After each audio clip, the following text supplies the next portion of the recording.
Well, dozens of police officers in riot gear have entered Columbia University. They have made their way into a building that had been occupied by some of the student protesters, and it looks as though a number of people have been arrested. They've been taken off the campus and onto waiting police buses. Tensions at Columbia University in New York City had been building ever since the war in Gaza broke out, but they really escalated nearly 2 weeks ago when police were first called onto the campus. They were asked by university administrators to dismantle tents that had been set up on the campus lawns as part of a pro-Palestinian demonstration. The university had argued that that encampment had become a threatening environment to many Jewish students, and also that it had become a distraction, a disruptive environment at a time when many students are preparing for exams. Now, they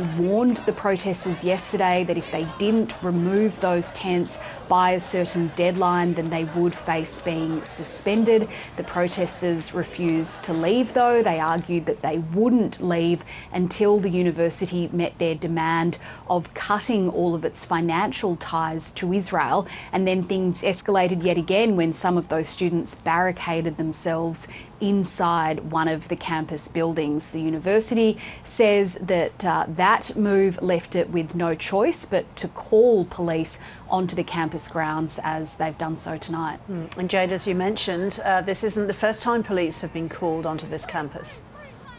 Yeah, when police were first called in by the university nearly 2 weeks ago, they made more than 100 arrests. We don't know at this stage how that number might compare to the number of arrests being made tonight. But what those arrests did, they failed to put a stop to these demonstrations. The protesters soon returned and they soon again set up their tents. And what they also did, the nationwide attention that those arrests attracted, they sparked similar demonstrations at other college campuses across the country. So we've seen in the days since clashes between police and protesters, arrests being made at universities from Connecticut to California. So Columbia really is seen as being at the centre of this movement. University administrators have been fiercely criticised by the protesters, who argue that they're using scare tactics and that they're not listening to their demands.